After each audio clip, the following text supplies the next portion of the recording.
Have you ever taken the time to explore the oldest neighborhood in Seattle?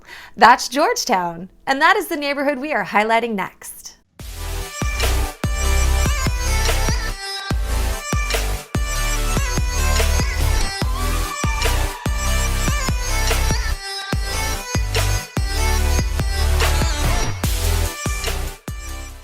Hi there, I'm Kari Davis with Kari Sells the City and Keller Williams.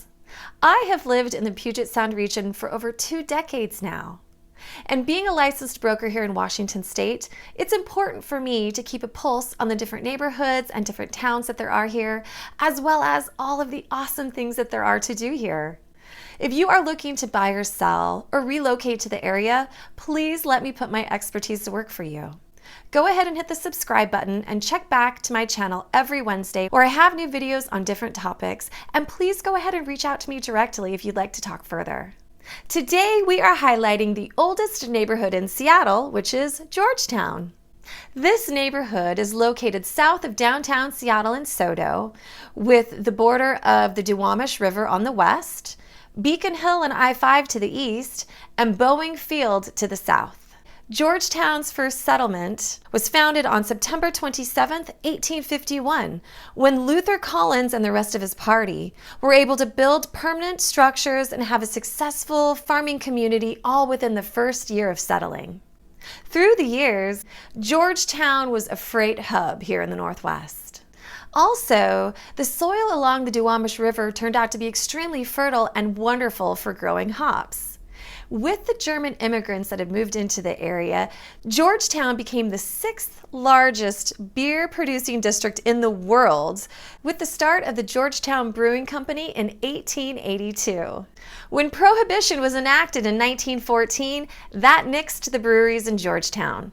So from there, the area became an industrial and transportation hub.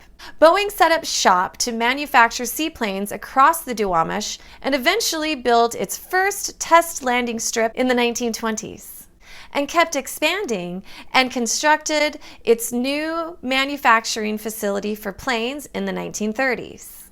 This neighborhood had its fair share of ups and downs, with the last half of the 1900s having a pretty steady decline. Then at the turn of the 21st century, Georgetown had an artist revival.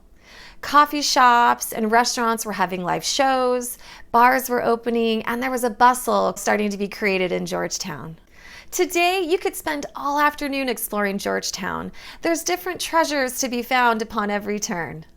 Restaurants with delicious cuisine, bakeries, coffee shops, record stores, and the breweries and wine tasting rooms that have begun to open. On the weekends, you're going to want to swing through the Trailer Park Vintage Arts and Crafts Mall.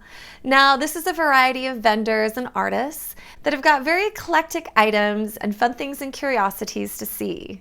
If you're thinking about living in Georgetown, one thing that you need to be aware of is it is zoned light industrial in most of the neighborhood. So you are with manufacturing companies, there are a lot of design shops. The Seattle Design Center is down in Georgetown actually.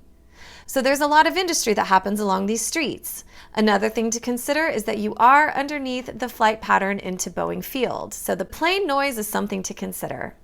However, there are some lovely residential streets like Flora and Carrollton, a beautiful pea patch, and a great park right there in the neighborhood that you can go and enjoy. There's also some new homes being constructed in Georgetown as well. So you've got a variety of new homes as well as old craftsman and charming cottages. Georgetown is such an extremely artistic and eclectic community. Please be sure to go down and support the businesses in Georgetown. Be sure to hit that subscribe button and check back with me again next Wednesday.